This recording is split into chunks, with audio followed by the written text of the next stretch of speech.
Ljudi bok, evo tražili ste da napravim tutorial za sestru Vericu. Ovo što ću vam pokazati ne morate biti ni talentirani, ni mega genijalci jer je jednostavno. Treba vam WC papir, ali ne za ono za što inače koristimo, kistovi, puder, ja koristim ljepilo za trepavice, temperu, ako nađete umjetnu krv negdje za kožu to vam je još bolje i trebaju vam samo smeđa i crna nijansa sjenila i to je to. Let's go! Prvo uzmete neki kist koji vam je ovako tanji i povučete linije tamo gdje želite imati ogrebotine.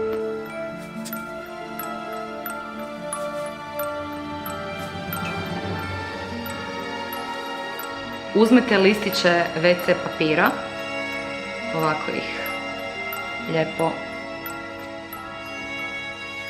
otrgate i onda ih zarolate, tako.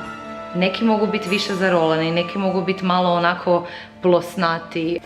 Ono što je važno je da vam rubovi budu što špicasti, da ljepše zatvaraju linije. Sad radite to da ljepilo stavite na linije.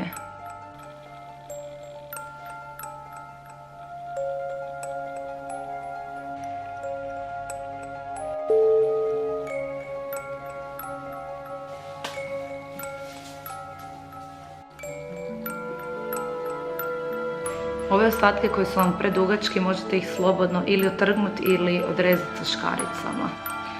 Sad kad smo to stavili, ako vam se odljepljuje malo još pređite s ljepilom preko toga, ali uzmite kist i s nekom bojom koja je slična vašoj, boji kože, puderom, samo pređite preko toga da ubijemo ovu bijelinu.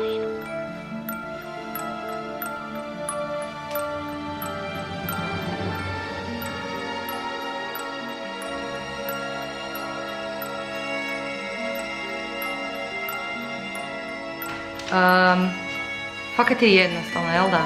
I sad sam stavila malo tempere ovdje, ali ću je pomiješati sa jednim uljem za lice, tako da malo ublaži tu temperu, jer fakat nisam imala ništa drugo.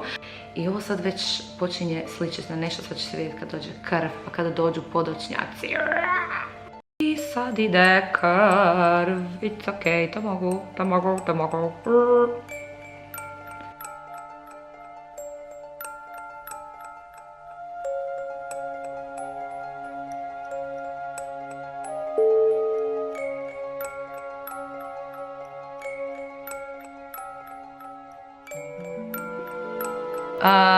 Sad ću jedino samo malo ovo tu ovako napraviti da se ne kuži da je toliko tapkano. Možete to i prstom. Ja sam malo čorava pa sad ne vidim daleko mi je kamera.